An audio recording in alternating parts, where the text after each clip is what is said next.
Hi everyone. So nice to see you all today. And let's just bow our heads in prayer for a minute. Heavenly Father, we thank you, we praise you that today we could come and study your word. I pray that you will anoint each one of us with your Holy Spirit. Help us to, Lord, discover little treasures hidden in your word. Father, help us to understand, open the eyes of our understanding that we may know what you want us to know through this study, O Lord. Speak to our hearts, O Master, this evening. Thank you, Savior. In Jesus' name, amen.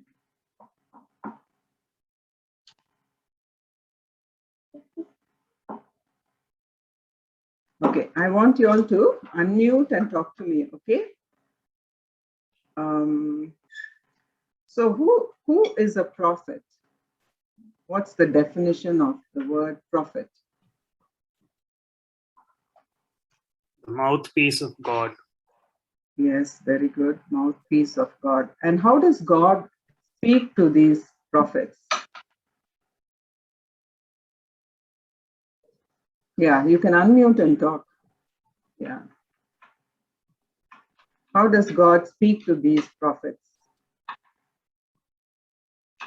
Through dreams or visions, or I don't know. Yes, in Through dreams, visions. yes, in dreams, visions, yes. And why does why does God speak to us? You said he speaks through dreams, visions. Also, he can speak in an audible voice, right? Sometimes he speaks in an audible voice or still small voice. But why does God speak to his children? What is the reason he speaks to us? Because he loves us. Sorry? Because he loves us. He loves us. So what kind of message does he give us? What are the kinds of messages he gives us?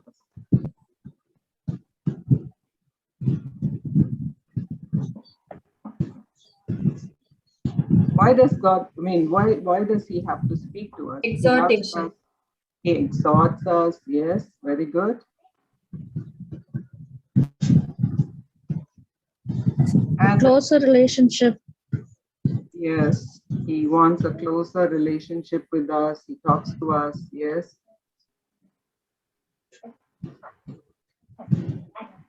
Any other? Instruct us. To instruct us. That's true. And sometimes even to comfort us, right? When we are down and when we are sad, he comforts us. He speaks to us, through people or even to us directly. He comforts us. And sometimes we don't know which direction to take. So he gives us direction. Okay, go this way, do this. Okay. So today we are going to you're going to study about a prophet called Jonah. Okay. Now, Jonah is from the north of Israel, and he's believed to be from the same town as Jesus. So that is Nazareth. Now, let's see. Now, the background of the story, I want you to understand the background of this story. God told Jonah to go to a city called Nineveh. See, you can see Nineveh here. This is the green part, the fertile region of the Middle East. You know why it's so fertile? Because there are two rivers, the most famous rivers in the Middle East, Tigris and Euphrates. So these rivers kept this place, really fertile. And this place is present-day Iraq. It's in present-day Iraq. So why did God send Jonah to this city?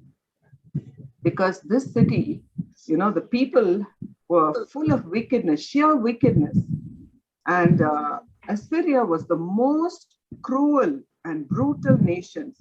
One particular thing they invented was something, called, they used to impale their enemies. They would, stick a wooden spike in the ground with a very sharp point and made of either wood or metal, and take somebody and stick them on it. Can you imagine the pain? You know, left there till they died. This is the most brutal way to kill somebody. And then also they ruled by terror, and the people were terribly afraid of the Assyrians. So, and they were worse than, you know, the present day ISIS or the Taliban. I believe, you know, when they marched through a town, the people would, before they could come, the people would commit suicide rather than fall into their hands. They were bloodthirsty men, and they were cruel tyrants. That's the background of this story. And they were particularly cruel to Israel. Now let's come to the story of Jonah. You know, many people debate if Jonah is a real story or a parable. You know, many people think perhaps it's just a moral story or just a parable. But, you know, this is contrary to what's in the Bible, because firstly, it deals with real people and real places. You know, even Jonah is not just mentioned in the book of Jonah. He's also mentioned in the book of 2 Kings 14:25, which also says, you know, mentions one of his parents' name. That is, it says, Jonah, the son of Amittai, a prophet from God. So he's a real person. And secondly, Jesus treated Jonah as a real person. He believed in Jonah. He believed in that great fish that swallowed Jonah. And so he said, somebody greater than Jonah is here. He talked about himself. Somebody greater than Jonah is here. So he said that. So why do people reject Jonah as a real person? Because they think this story is too incredible to believe. They think it's physically impossible. Is it possible for a man to be swallowed by a great fish? That's the question many people ask. Is it possible? So, you know, I went to the internet and I was searching. There are so many stories in which people were swallowed by it. One story, a person was swallowed by a shark, and then he was, you know, harpooned, and they cut open and they rescued the man. Like that. One other story that I saw with the pictures, I have just put this for you. It happened in South Africa, and it happened to a diver named Rainer. So he survived. It happened in the coast of Port Elizabeth, South Africa. And this was so recent. It was only in 2019, March 9, 2019. So it's not too incredible. It has happened. And Jesus said, as Jonah was in the belly of the whale, so I will be in the heart of the earth for 3 days and 3 nights. So Jesus validated this story, and he said this to the Pharisees and the teachers of the law. When they said, we want to see a sign, he said, no sign will be given except the sign of Jonah. So this is so real. Okay. And I gave you some work to do. I told you to spot 8 or 9 miracles that is mentioned here, right? So I've just listed it for you all to see here. So the first miracle is God, you know, in everything, you know, the Bible says God appointed. So God appointed a storm. He stirred up a storm. That is in Jonah 1:4.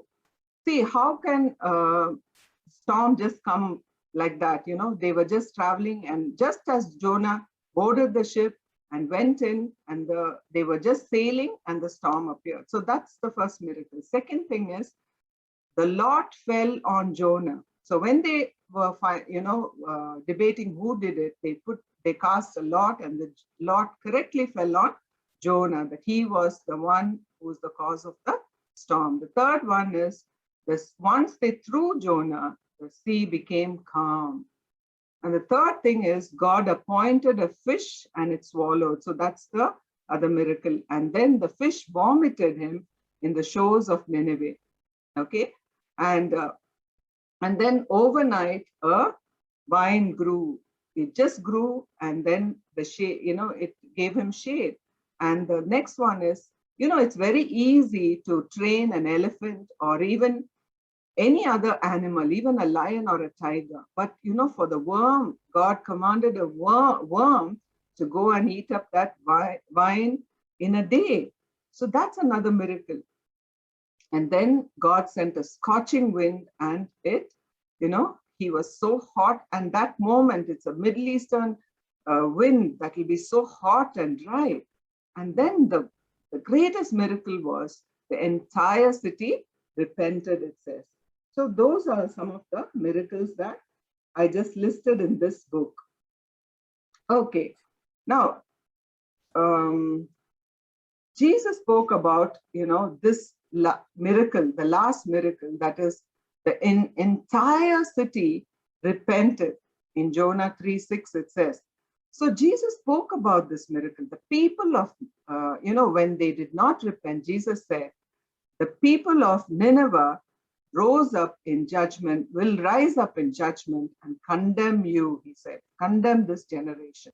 So he talked about Nineveh repenting. Now let's see, why did Jonah run from God? You know, why did he run away from his task? Chapter 4 tells us why he was so reluctant. So he went down to Joppa instead of going to the west. He went to the east. He went opposite direction, that is Joppa. I've just listed, was it because, okay, he was scared for his life? Okay, was it because he was scared for his life? Did he fear of, was he scared of being impaled like what they normally do to their enemies? Was Jonah scared? Perhaps he'll end up on a spike like everyone else. Was it because he didn't want to go to a Gentile city? He's a Jew. Jews never go into the Gentile city. Was it because of that? Or was he thinking, the Syrians are wicked people on earth and I'm not going to preach to them? Let them face punishment. Was that his attitude?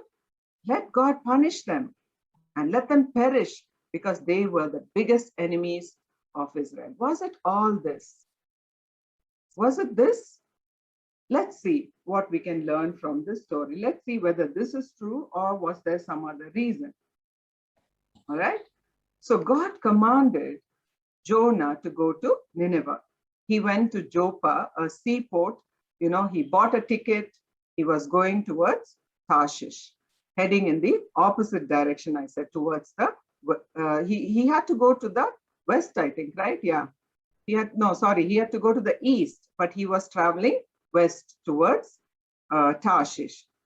Then he went down into the ship and he was fast asleep. You know, the Bible says, Jonah ran from the presence of God. Can any one of us run away from the presence of God? Is it possible? Tell me. No. No. Not at all. But it says he ran from the presence of God. See, you see, God is full of mercy. And in his mercy, he threatened judgment. You know, he said, I'm going to destroy the city in 40 days. Okay. And then, but he threatens, you know, judgment. You know, what is the reason behind his threat? He wants men everywhere. He wants people to repent. That is the reason he threatens judgment. God has a heartbeat for the world. God so loved the world that he gave his son. He loves each and every person in the world. He'd rather forgive and save than to judge. That's our God.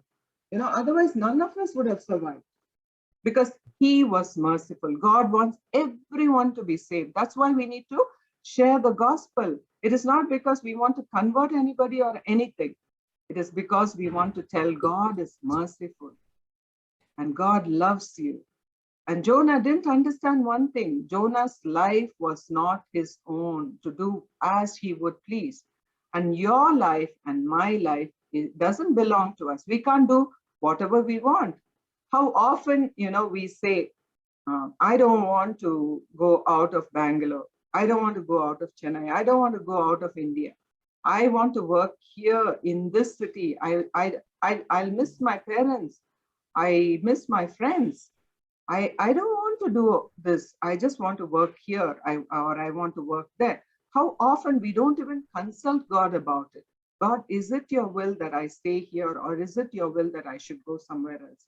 Have we asked God? It's amazing what God will do when you say yes to him. When you say, Lord, my life is not my own. I just want to give it to you. Show me what direction I need to take. You may say, Lord, Father, I can't do this. I can't go and live anywhere, any other place. Keep me in a cool place. No, God is asking, do you want your friends, your family, all these that you're going to miss, this partying or whatever? Or do you want a crown that I'm going to give you at the end of the race? Are you running away from God? Never be, never be afraid to do God's will. Never. Because God's will is the best thing for you. Don't run from God. It's the best place where you can be happy. When you do God's will, that's the best place to be in. Now, Jonah was running away from God. He was disobeying God. God said, go to Nineveh, but he disobeyed. And when we disobey, what happens is, your disobedience is going to cost a great deal to other people. There was a great storm, and he caused the sailors to be afraid. Every man cried to his God because Jonah was disobedient. And, he put the others in danger. And because of, the ship was being tossed by the waves, they threw away the cargo. How much of, economic loss for them? They had to throw away all the cargo. Their life was in danger. And most of all, Jonah was thrown out too. Imagine he sank, right to the bottom of the ocean. What fear, what unnecessary trouble, he put himself through. And so not only for other people, but for your own self, he had to suffer incredibly. He's going to be spending the next 3 days in the belly of a fish.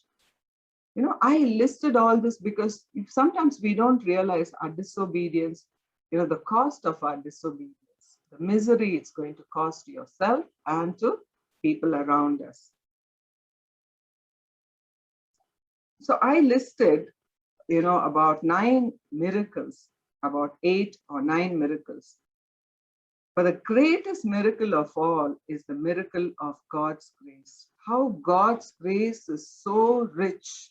If you see in chapter 3, the word of God came to Jonah a second time. That's the best verse. That's the most amazing verse in all of the 4 chapters. It came a second time. You would think that God would say, okay, he was disobedient. I was disobedient. God may choose someone else. No. God, the word of God came to Jonah a second time. God kept Jonah there and he said, I'm going to talk to you again. Go back to Nineveh. Maybe today you're saying, so we have a God who's a God of second chances. Maybe today you're saying, yes, God told me to do something. I didn't pay attention. I walked away from him. Now I'm too far away from him. Like Jonah, maybe you are walking away from God, or you're not talking to God enough. You're not able to communicate with him because you disobeyed or you did something to upset him. I want you to know God is a God of second chances. If you go through the Bible, you'll find that our God is a God of second chances all the way through the Bible. Shows the miracle of God's grace. God doesn't hold grudges like we do. He doesn't hold grudges. He's not always, angry, the Bible says. And I don't know what you have done, but God's grace is sufficient for you. Perhaps you're running from God like Jonah. Perhaps you think you missed the will of God and it's too late to come back. It's never too late, I'm telling you. Come back to him, come back to him.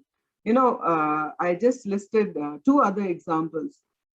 John Mark, he traveled with Paul and he deserted Paul and he ran away. But, God gave him a second chance. And I'm so glad he did, because now we have the gospel according to Mark. He wrote one of the gospels. See, when God gave him a second chance, he could write even one whole gospel. Simon Peter, 3 times he denied his best friend, his savior. But God forgave him and gave him a second chance. And so he became a mighty apostle. And so Jonah, God gave him a second chance. The word of the Lord came to Jonah, the Bible says. So you see, God would much rather forgive than judge. You see, the city of Nineveh repented. Jesus mentioned that, I said, that, the men of Nineveh will rise in judgment to judge this generation. So they repented. And in all the history of revival, this city, the revival of this city, there was no other revival like the revival of this city. In all history of revivals, the king, proclaimed a fast. He said, when Jonah preached, they knew that they were sinful. And the king issued a proclamation saying, we need to repent. Not only the adults, but also the children, even the animals, everyone fasted. And, they repented in sackcloth and ashes. And they cried out earnestly to God. And, the king said, turn away from your evil ways and violence. So now you know that violence was the greatest, I told you how they were impaling people. That was one of the biggest, that's the only place, that tells us what wickedness was there. Violence and evil ways. We don't know what kind of evil ways, okay, but they were violent. Did God change? God said something and he did something else. Did God change? No. Nineveh changed. They repented. God is merciful when we repent, he's so merciful.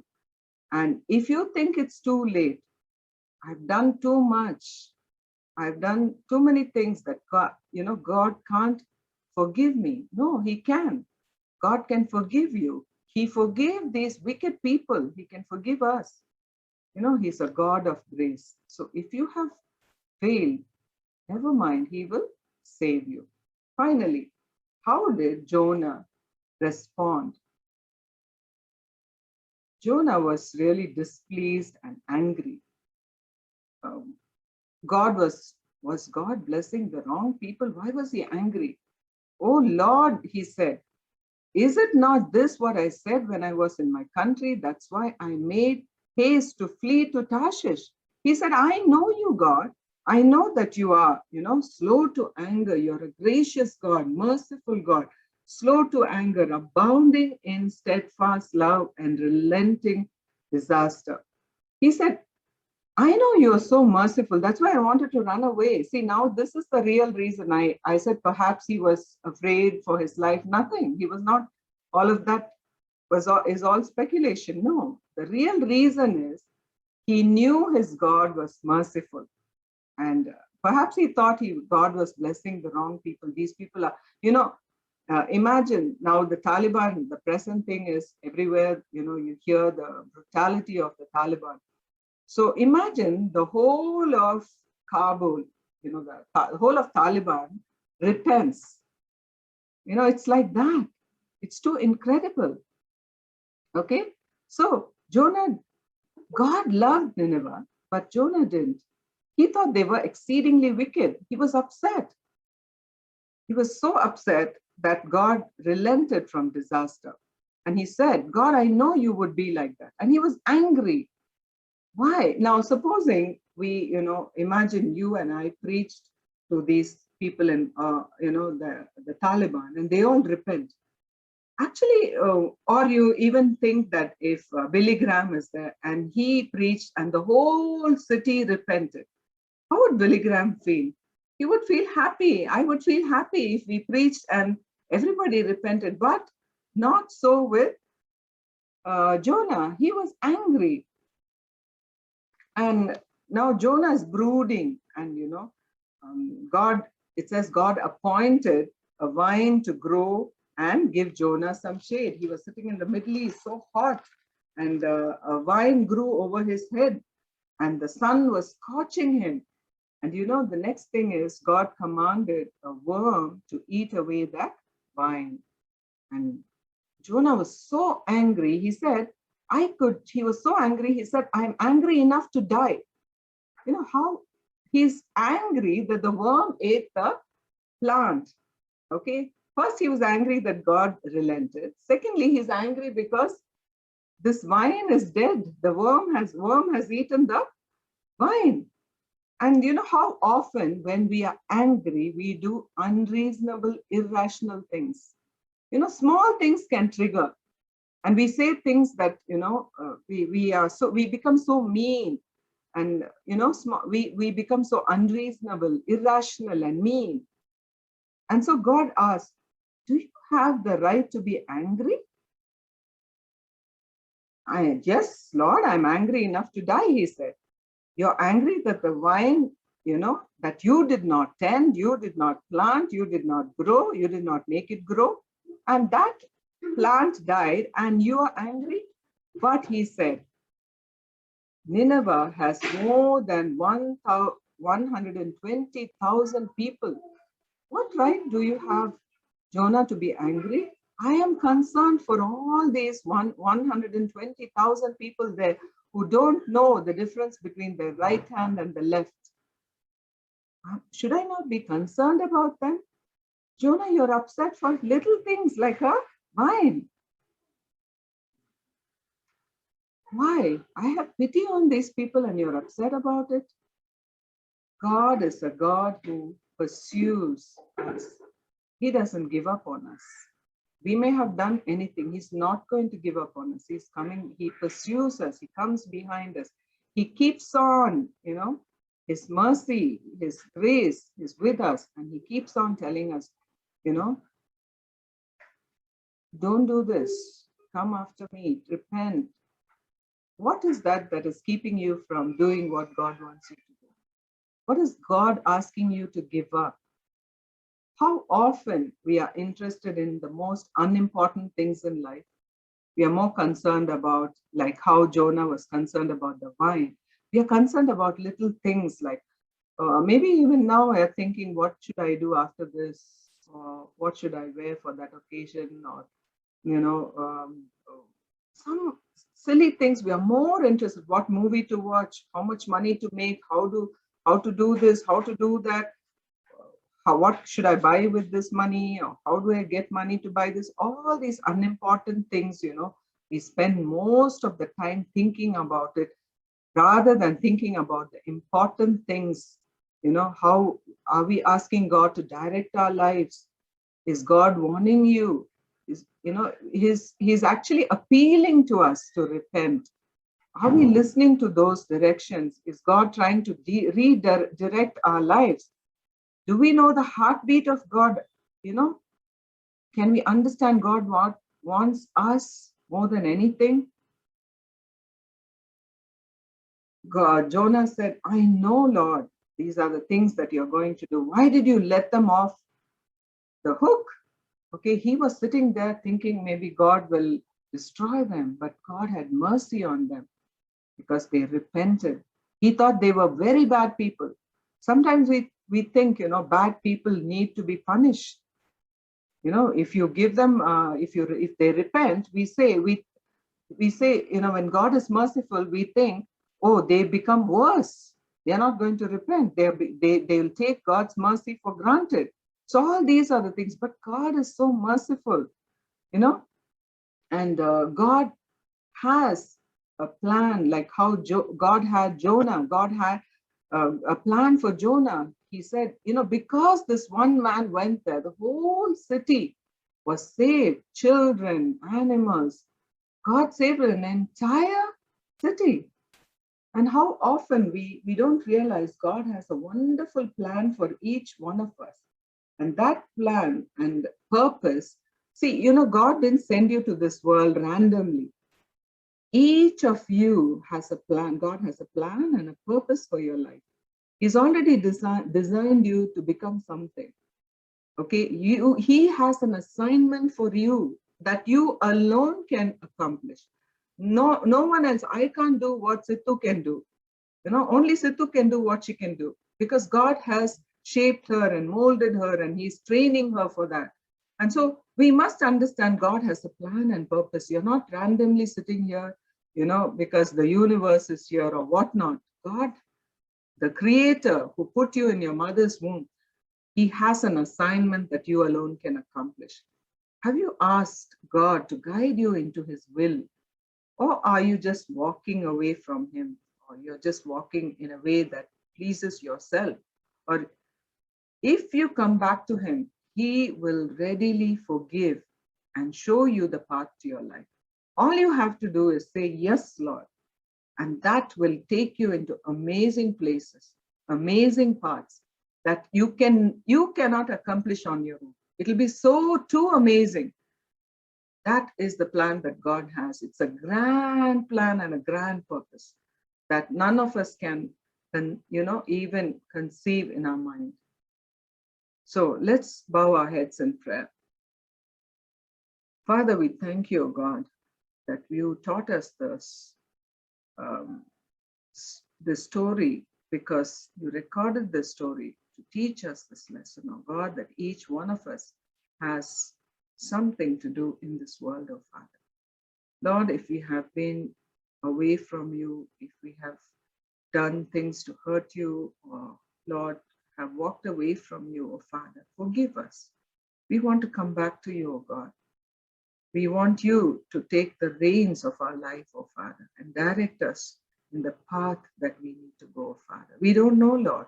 We don't have the foresight. We don't know where to go, what to do. Lord, but you know everything. You see the end from the beginning, oh God. You have good plans for each one of us. Plans to prosper us and never to harm us, oh God. So, Father, I pray that you will guide each one listening to this word in the path you have for us. Help us, Lord, to fulfill that calling, that purpose that you have for our lives. In Jesus' name, amen.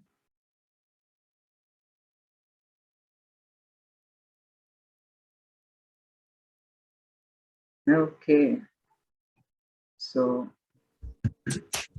anyone wants to add? Hi, Gohan. Hi, Guhan. And Hi, everyone. hi, Riyaga. Baby. Hi, Ben.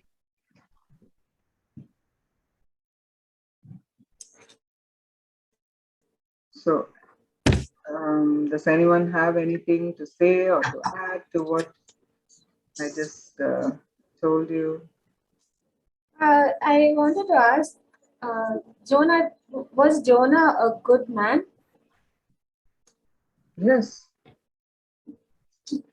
So, but why he didn't want the people to be saved? Like God didn't say anything about that. I mean, he said you shouldn't be like that, but That's what we can only speculate. Perhaps he thought they were too wicked. like what made God? What made? Maybe he had some personal thing, I guess. Maybe they hurt someone he knew. Yeah, the Assyrians were the biggest enemies to Israel. They were very wicked and cruel. I told you how they treated their enemies. So perhaps he was vengeful. I don't know. What do you think, Abhishek? Why was Jonah hesitant? He was also, maybe he had his own plans and agendas. He didn't want to listen, because in chapter 2 he says something. I just want to pull it up 1 second. In chapter 2 and verse 8, at the end of his prayer, he acknowledges that those who cling to worthless idols turn away from God's love for them.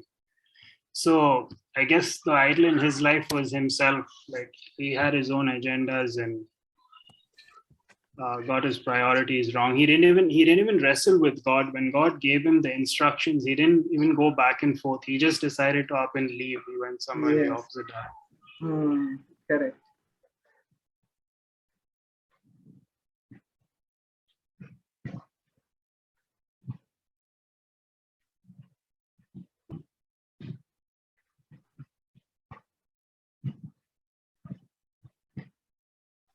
Anyone I think it had to do with, I think we'll see in chapter 4 where he says, right, like, I know you are a gracious and compassionate God.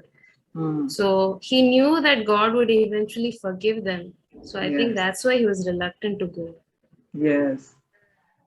You know, sometimes prophets have this thing that what they say must come true. What he had to go and say, in 40 days, God is going to judge. Okay. And if God had judged, his words, you know, the prophecy that he gave would have come true. Now it looks, maybe he thought God, you know, was gracious and compassionate, and he forgave them when they repented. Maybe that is another reason he was angry. What he said didn't come true, right? He pronounced judgment. That could be another reason. Yeah. So as Abhishek said, he was thinking about himself perhaps there. Because he said, even when he was in his hometown, he knew that God was compassionate. Like what Celicia said in that particular verse, it says, even when I was in my hometown, I knew that you would be compassionate. Okay, so he already knew about his God, how kind he was, how compassionate and loving he was.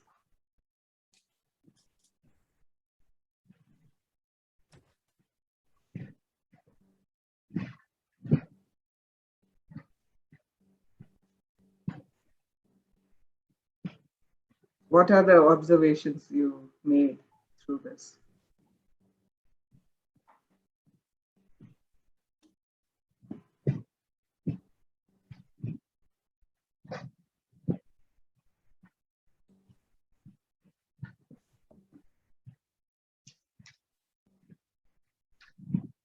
Everybody is very quiet today.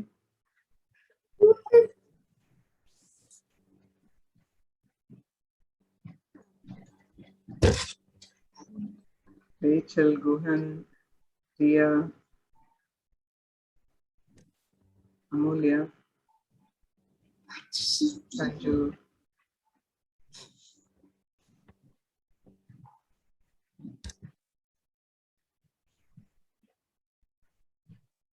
You don't have any questions? Okay, now over to Ria. Does anyone have any prayer requests for this week? Me and my sister are going to be looking. My sister is already looking for a job, but I'll also be looking for a job shortly. So if you could pray for that, it would be nice. Okay. Sure, Abhi.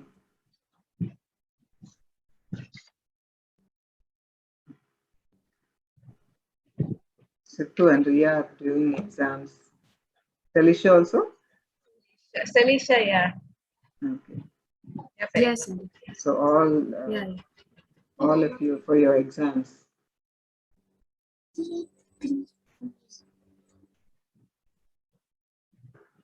You know what actually eventually happened to Nineveh is actually very sad. You know, they repent, and then later when you look at the history of that city, you know, in a battle, Nineveh is destroyed, and then later there's like some 60-year drought is there. So whatever was prophesied eventually happened. Like Yes. Again, they went back to their wickedness, and God has had to destroy that kingdom itself, Assyria. Yes, that's nice. Good research you have done, Celicia. Yes, I think within a period of a few hundred years, the kingdom was destroyed. So, but that generation escaped punishment. Yeah.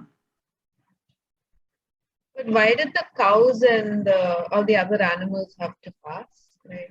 They won't even understand what they're doing. Yeah. See, they were so sincere. They made even the cows fast and even the children. Okay, so actually that shows that they were so desperate to want God's forgiveness. So they were so desperate that even they made their children fast, the animals fast, and God also says, "I want to save those animals also, not only the people. He wanted to save the animals also." It's written. So yeah. Good observations, Alicia. Good research you have done.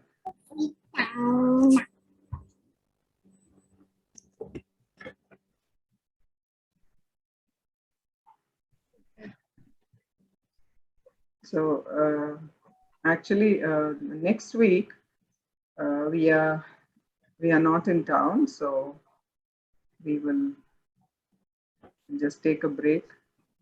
Okay. Or if you all want to have a prayer or something, also you can have. What, Priya? I also want to be available next week very much. Okay, so let's take a break then, huh? And back the following week with a new topic.